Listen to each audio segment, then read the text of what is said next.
du grand monarque, selon les prophéties, c'est un récit très très important qui touche à la fin des temps. Alors bonjour, cette fois-ci je vais vous faire une vidéo sur le Grand Monarque et certains passages qui en parlent. Donc cette fois-ci je vais vous parler du coup de relations privées, notamment énormément qui font mention au Grand Monarque. Ça en parle de long en large, on a des dizaines et des dizaines. Donc ici vous avez sous les yeux la carte d'invasion de la France, réalisée par le marquis de la Franquerie et le général d'armée Maxime Weygand, d'après les prophéties d'Aphrodite et du Père Pell. Ensuite, je vais vous montrer un document résumé des tribulations, donc l'ordre chronologique, ou du moins ce que j'en pense de la chronologie, avec quelques encadrés explicatifs, donc des signes avant-coureurs et quoi faire durant les événements. Voilà. Donc je vais revenir sur tout ça après.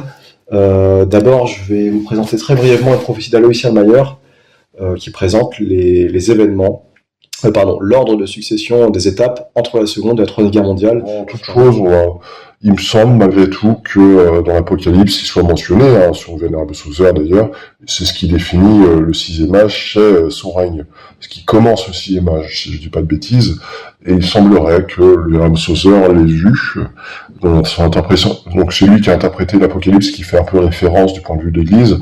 Voilà, il décrit les âges de l'Église et aussi au sujet des grands monarques, il voit a priori dans l'Apocalypse, je crois, à un moment, il voit comme un ange revêtu d'une arc-en-ciel qui apporte la paix. Bon, je crois que c'est grand monarque. Et du coup, il voit aussi, là, je sais pas d'où ça vient, honnêtement. C'est attribué au Vénérable Sauser, mais voilà. Il dit que, bon, tout ce que je vois là, ça correspond, la paix ne sera pas établie, les peuples conspireront pour la République, etc. Mais à un moment, voilà, le Tout-Puissant interviendra par un coup admirable que personne ne pourra imaginer, et ce puissant monarque, qui verra de la part de Dieu, mettra les républiques à néant, subjuguera tous ses ennemis, renversera l'empire des Français, pour prendre le règne des Français. Il régnera de l'Orient à l'Occident. Plein de zèle pour la vraie Église du Christ, il unira ses efforts à ceux du futur pontife, pour la conversion des infidèles et des hérétiques. Et après, ça parle du Saint Pontife aussi. Voilà, bon, là, c'est pas le sujet de la vidéo. Voilà, donc le Vénérable Sauser, a priori, en parle aussi. J'ai pas trop de passages bibliques qui en parlent. Des fois, je me demande si certains passages d'Isaïe n'en parlent pas, et si les Juifs inconsciemment n'attendaient pas un sauveur terrestre, et certains passages peut-être y faisaient référence. Je ne sais pas. Bon. Du coup, j'ai enchaîné sur des relations privées parce que ça en parle beaucoup plus longuement, honnêtement. Là, vous voyez ce que j'ai, je sais pas si vous voyez à l'écran, là, ce que j'ai sous les yeux, c'est la prophétie de Saint-Fons. Donc, c'est une bataille qui mettra en œuvre le grand monarque. D'ailleurs, c'est possible qu'il y ait un fils et son père. Mais en tout cas, le père va se sacrifier, a priori, d'ailleurs, à la bataille, c'est le grand monarque. Bon, ça, il prononcera un discours, mais que je vais montrer quelques extraits tout à l'heure, mais du coup, c'est possible, dans la religieuse de Bélès, ça revient aussi. Le grand monarque, vous voyez, la cinquième du roi de France, a priori, qu'ils ne peuvent pas mourir à la guerre. Et si vous voulez, il laisse la couronne à son fils, et ensuite il se sacrifie. Ouais, c'est intéressant comme quoi ça concorde. Et avant ça, voilà, il y a une grande bataille qui, je pense, aura lieu à Lyon, plaine de Saint-Fons, qu'on ne se figure pas actuellement, qui mettra énormément de batailles dans l'ombre, celle de Farsac, de Tolbiac, de Waterloo, qui pâliront devant celle de Saint-Fons. Ça, on se figure pas. Des événements non encore advenus. Voilà. Donc le roi qui commande à l'autre armée sans chef, mais lui du coup il a une couronne d'or signée sur son front auguste, et un glaive étincelait dans sa main. Je reviendrai après d'ailleurs à ce glaive. Son jeune fils était à ses côtés, du souverain au soldat, et du soldat au souverain, le pouvoir descendait, l'obéissance montait comme des fleuves réguliers et paisibles. Vous voyez, il sera admiré de ses troupes. Les étendards de l'une portaient ce mot, société, donc c'est-à-dire son armée à lui, au roi, et celle de l'autre, l'armée d'en face, individualisme. Ça sera peut-être des Parisiens qui ont fui à Lyon, j'en sais rien, mais des ennemis rassemblés vers Lyon. Donc voilà, le roi parlait à ses soldats, c'est un discours qui fera peut-être sous forme d'image, mais pas exactement au pied de la lettre, mais bon voilà. Les deux grands principes qui divisent les hommes sont en présence. Ce n'est qu'après épuiser toutes les ressources des concessions, etc. Tout un discours un peu diplomatique, voilà. La société, c'est l'humanité et les appétits. La société, c'est l'humanité et les appétits farouches de l'individu ne prévaudront pas contre ces saintes lois. Vous triompherez pour elle, c'est-à-dire pour l'humanité, Et pour Dieu quand même, hein, j'imagine, mais on voilà, pour l'Église, votre triomphe sera l'expiation du passé, la paix du présent et la garantie pour votre fils, ou pour vos fils, je sais pas, de la possession de l'époque d'or que l'œil prophétique des sages a vue sommeillante dans les langes de l'avenir. Vous voyez, c'est joliment dit, hein. Voilà, après, vous voyez, les hommes de l'armée sans chef, qu'est-ce qu'ils disent, de manière symbolique ou pas, frère, si le principe n'a pu s'enraciner, voilà, etc., etc. Ça fait référence quand même à Luther et Voltaire, donc ça semble quand même des hommes inspirés des principes maçonniques, hein, de le mot liberté absolue, égalité, bon, qui va avec la République, hein. Vous voyez, après, il y a la description de sacrifice, etc., son jeune fils qui prend le relais, bon, voilà. Une description classe, je trouve, de certains saints méthodes de Patara. Vous voyez l'épée en question, là, bah, on voit possiblement la manière dont lui est donné, un glaive étincelant. Voilà. Alors, sur la nature de cette épée, je fais juste une petite parenthèse avant d'enchaîner, il se peut, voilà, soit c'est Firebois, l'épée de Jeanne d'Arc, etc., peut-être, hein, une épée au hasard, on ne connaît pas, ou peut-être, vous voyez, l'épée de Roland, là, le chevalier Durandal, un petit peu, qu'on connaît de nom, qui a été volée, une réplique, la version officielle, je sais plus, d'une falaise, ou etc. Bon, elle est dure d'accès quand même, hein, de ce qu'on m'a dit. Voilà, elle est dure d'accès, c'est dur d'y accéder. Voilà. Les personnes connaissaient un peu l'endroit, et ben, il se peut, que ce soit cette épée-là, parce que c'est très dur à la voler. Et il se peut qu'il ait dit un mensonge, comme quoi c'est une réplique officielle qui se soit fait voler, etc. Parce que c'est vraiment très dur d'y accéder, et personne n'a rien marqué, ni caméra, ni rien. Il s'est fait voler comme ça, et voilà. Il se peut que ce soit un ange. Voilà. En tout cas, que ce soit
soit un ange qui les volait ou pas.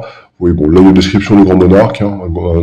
Pour le coup, voilà, c'est un homme, quand même, après tout, a priori, quand même, en grande souffrance, au début des événements. Voilà. Au début des événements, je précise aussi, personne ne le connaît, hein. Ce sera pas ni illuminé ni rien, parce qu'il y a beaucoup qui ont tendance, malheureusement, à se prendre pour le personnage principal, ou voilà. En tout cas, personne ne le connaît, il n'est pas en France, voilà. Il ignore sa mission. Il aura un ongle recourbé au pied droit. Voilà. Ailleurs, c'est dit, je sais plus, c'est sous les yeux, j'ai ça sous les yeux, peut-être ailleurs, qu'il aura un visage long, une noble allure, une grande stature tout de même, et enfin voilà, il sera d'apparence noble, il aura le nez aquilin aussi, je crois, c'est dit. Bref. Il aura, voilà, un ongle recourbé au pied droit. Bon, ça paraît bête, hein, mais il aura un ongle incarné qui le fera boiter comme ça, occasionnera de la souffrance.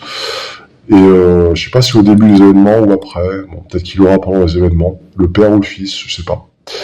Et en tout cas, voilà. Une voix par un ange déclarera, faites le roi. Et lui donneront une épée à la main droite, et lui disant, courage, Jean, le puissant prévaudra et détruira tes ennemis. Et prenant l'épée de la main de l'ange, il frappera les Ismaélites, les Éthiopiens et toute génération infidèle. Les Éthiopiens, je sais pas, peut-être, hein, les Ismaélites, c'est les fils d'Ismaël, c'est-à-dire ceux qu'ont donné les musulmans. Voilà. Éthiopiens, je ne saurais dire. Il y a des juifs chez eux, mais après, je sais pas, c'est des Africains quand même, je sais pas. Et il divisera les Ismaélites en 3 parties. Donc les musulmans, hein. Donc qui ont envahi l'Europe en partie entre-temps, hein. Déjà sur place, et puis même ils ont envahi via la Turquie aussi. Donc une invasion armée, je précise, hein. Donc il divisera les Ismaélites en 3 parties. La première passera par l'épée, la deuxième il la baptisera, tout de même, hein. Il est converti, il n'y a pas que des morts, etc. Donc, c'est des passages qui font un peu penser à l'Ancien Testament. Il la baptisera, et la troisième, il la réduira à l'esclavage en Orient. Voilà, ça paraît assez violent de la part d'un personnage saint, mais il faut se dire que les Turcs, notamment, ont fait des choses horribles en France, voilà, et il y aura même de l'esclavage sexuel et tout ça, voilà, des trucs qui arrivent en temps de guerre, et ils feront même manger, en période de famine, les enfants à leurs femmes, voilà. Bon, bref, en tout cas, il y a une partie qui réduira l'esclavage en Orient, leur infliger 7 fois pire que ce qu'ils auront infligé, ça revient ailleurs aussi, voilà. Donc il aura à son retour les trésors de la terre qui seront ouverts, etc. Chaque nation suffira elle-même, etc., etc. Vous voyez, et puis ça c'est un petit biais de ceux qui suivent les prophéties, hein. Souvent ils aimeraient bien s'y voir, parce que quand même c'est classe, ils aimeraient bien accompagner ce monarque, voilà. Il y a une petite escorte, pas beaucoup, pas grand monde, hein, qui le suivent, voilà. Donc après c'est dit, tenez-vous bien, attention, il y a un ange qui arrive, et voilà, ils donneront une épée à la main droite en lui disant, etc., etc., comme je dis précédemment. Voilà, prophétie du roi d'Ulysse, hein. Il y a une petite description physique que je vais mentionner précédemment. Suggéra un monarque de l'illustre Lys, c'est-à-dire ailleurs c'est dit les Capétiens, hein, de la vieille Cape, d'ailleurs. Il suggéra un monarque de l'illustre Lys, qui aura le front haut, les sourcils arqués, les yeux longs et le nez aquilin. Il rassemblera une grande armée et détruira tous les despotes de son royaume et les frappera à mort. Fuyant à travers les monts, ils chercheront à éviter sa face. Il fera aux chrétiens la guerre la plus constante. Bon, ça paraît un peu bizarre, mais soit il y aura des conversions entre-temps ou des mauvais chrétiens. Notamment avec le faux monarque dont Dieu ne veut pas, le grand couronné à l'est, vers l'Alsace-Lorraine notamment, hein. Terre volée. Donc, ou les rois qui se convertiront plus tard, ou je sais pas, en tout cas voilà. Donc, la guerre au peuple historiquement chrétien. Donc, la guerre la plus constante subjuguera tour à tour les Anglais, qui seront vassals, les Espagnols, les Aragonais, les Lombards, les Italiens, les rois chrétiens lui feront leur soumission. Alors, ils le rejoindront peut-être, hein. La même année, il gagnera une double couronne, d'ailleurs c'est dit en Grèce, je crois, puis traversant la mer à la tête d'une grande armée, il entrera en Grèce, voilà, il sera nommé roi des Grecs, il subjuguera les Turcs et les barbares, et publiera un édit par lequel quiconque n'adorera pas la croix sera mis à mort. Vous voyez, ça paraît assez violent, hein, on n'imagine pas votre époque. Dites-vous qu'à ce moment-là, les gens ont été forcés de faire un choix. Voilà. Et je crois que ce sera quand même parti, enfin, ce sera plutôt envers les musulmans, il y aura un choix évident, ça paraît très violent, mais ça sera ajusté, si vous voulez. Dit comme ça, c'est un résumé un peu poétique, bon, même si en effet, il y aura des morts, hein. Voilà, quiconque refusera d'enterrer ses armes aussi sera mis à mort, voilà, il y aura un édit, un truc comme ça, etc. Nul ne pourra lui résister parce qu'il y aura toujours auprès de lui le bras fort de Seigneur qui lui donnera l'empire de l'univers entier. Cela fait, il sera appelé la paix des chrétiens. Bon, après, il y a sa mort après 25 ans de paix, hein, décrit à la Salette. Montant à Jérusalem sur le mont Olive ou le mont des Oliviers, il priera le Seigneur et découvrant sa tête couronnée, et rendant grâce au Père, au Fils et au Saint-Esprit, il rendra l'âme et, encelui avec la couronne, et la terre tremblera et l'on verra des prodiges. Voilà, d'ailleurs aussi, pendant que j'y suis, prophétie de Saint Rémy, qui aurait donné à la veille du jour où il baptisa Clovis, a priori. C'est pas très connu, hein, mais bon. Donc le testament on le connaît, les bénédictions pour la France, si la royauté s'éloigne de tout ça, ou les bénédictions, et, voilà, et s'il est fidèle à sa vocation de défense de la foi. Et en tout cas, une prophétie qu'il aurait faite, Saint Rémy, vers la fin des temps, un descendant des rois francs régnera sur tout l'antique empire romain. Alors, on dirait pas, mais voilà, il a ce potentiel en lui, de ce grand monarque, de ramener l'empire romain. Il sera le plus grand des rois de France, le dernier de sa race. Il arrivera comme par miracle, il sera de la vieille cape. Le trône sera posé au midi, après un des règnes des plus glorieux, il ira à Jérusalem, sur le mont des Oliviers, déposer sa couronne et son sceptre, et c'est ainsi que finira le Saint-Empire romain et chrétien. Voilà, donc mon enregistrement est coupé, donc tant pis, je vous mets les quelques compléments que je vais vous donner. Donc voilà, une prophétie de la Sibylle Tertulline, la prophétie la plus ancienne que je connaisse, qui date même d'avant l'Empire romain, oui, l'époque de la royauté romaine sous les Tarquins. Donc si vous avez fait des cours de latin, peut-être vous connaissez ça, bon, bref. En tout cas, c'est au 5e siècle à peu près avant Jésus-Christ. Ouais, des choses même anachroniques, parce qu'il n'y a pas des chrétiens, alors que ça n'existe même pas encore. Pour autant, je la pense divinement inspirée, et je vous mets juste ce passage, que ça concerne Rome quand même, il a un rapport avec Rome, hein, ce grand monarque, et avec l'Italie un peu aussi. Et vous voyez, je trouve ça classe, donc je vous partage en fait. Alors surgira en Gaule un roi des Grecs, des Francs et des Romains, une stature élevée, beau de figure, son corps et ses membres auront les plus belles proportions. Il portera écrit sur son front, cet homme doit véritablement venger le royaume des chrétiens, l'arracher aux joues d'Ismaël, le conquérir sur les Sarrasins. Nul des Sarrasins ne pourra dès lors régner. Par 7 fois, et les 7 fois encore de représailles aux vengeances qui reviennent, aux vengeances saintes et tolérées, mais par Dieu, mais enfin quand même, par 7 fois il leur fera le plus grand mal, ruinera leur empire, les frappera, après quoi la paix régnera chez les chrétiens jusqu'au temps de l'Antéchrist. Voilà. Enfin, à modérer quand même, parce que Gog et Magog, etc., enfin bon bref. Voilà, le roi des Francs, Grecs et Romains, réclamera pour lui tout l'empire des chrétiens, dévastera toutes les îles et cités païennes, renversera les temples de l'idolâtrie. Ouais, c'est rigolo, parce que elle prophétise ça alors qu'elle-même, je sais pas, une Sibylle, mais en tout cas, elle était inspirée, pourtant elle date de l'époque des païens, a priori, hein, du 5e siècle avant Jésus-Christ. Bon, à voir. Elle appellera tous les païens au baptême. Vous voyez, c'est des notions qu'il n'est même pas censé avoir connaissance. Hein. Mais après tout, puisqu'il est question de prophétie de temps futur. Voilà. Allez, je reviens sur mes notes. Du coup, d'autres notes sur le grand monarque. Bernard Rambord, un moine itinérant allemand. Un homme surgira et réveillera le monde endormi en frappant les orgueilleux d'une voix forte et renversant les railleurs. Et ça, c'est décrit bien notre époque. Hein. Le monde endormi, assoupi comme si de rien n'était, là. Qui croit à la fin de l'histoire, eh ben non. Hein.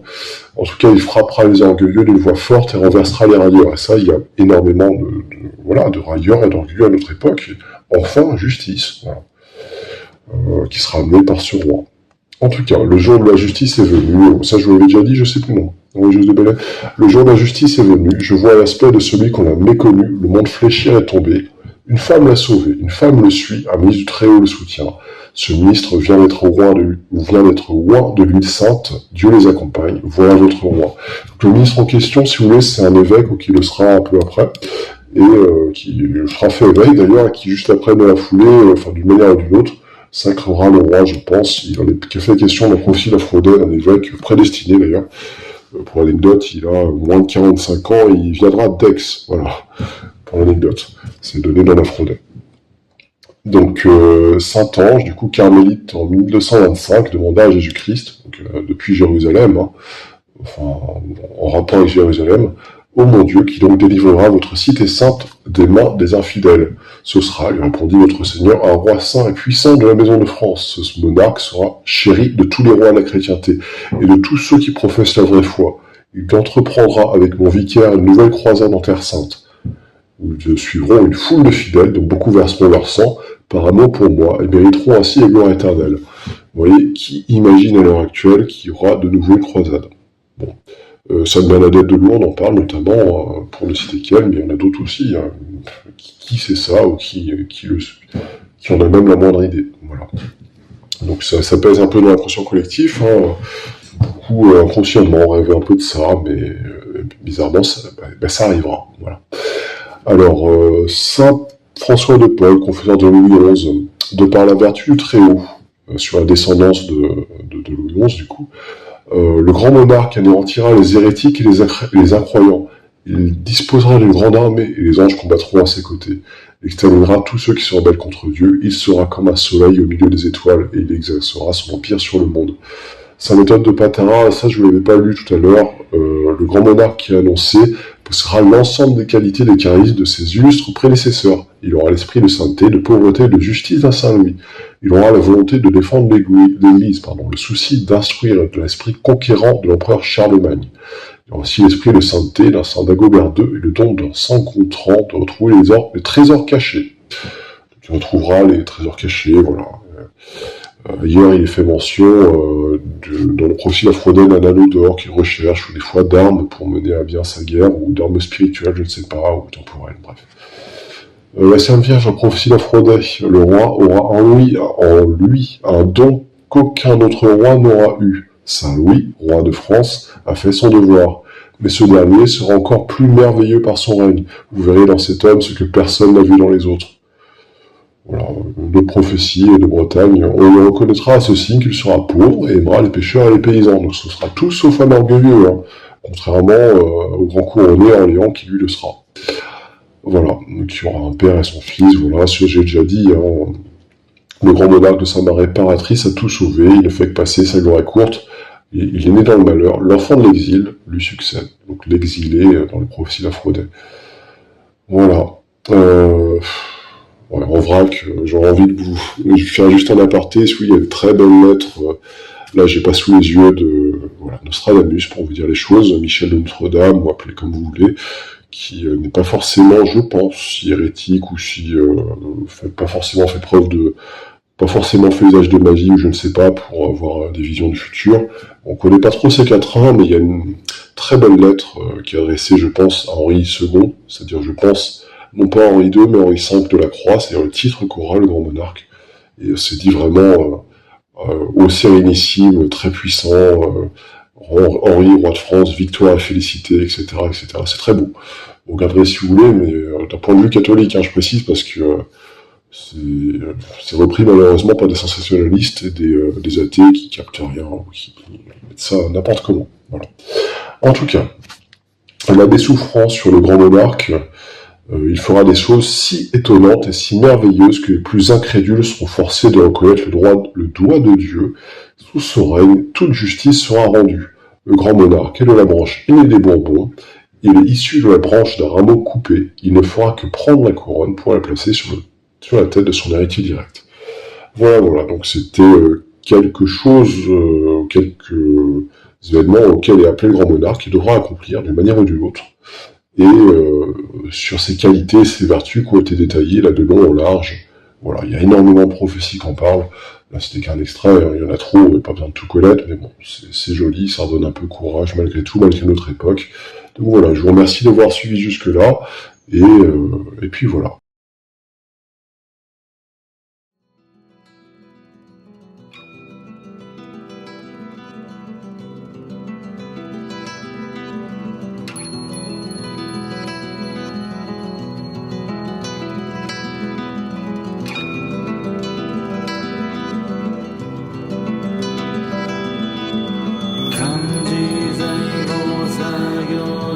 Hannya Haramita Jisho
と同種の上一切空真実不幸公説般若波羅蜜多収束説収圧ギャテギャテハラギャテハラソギャテボチソアカ般若心経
説収圧ギャテギャ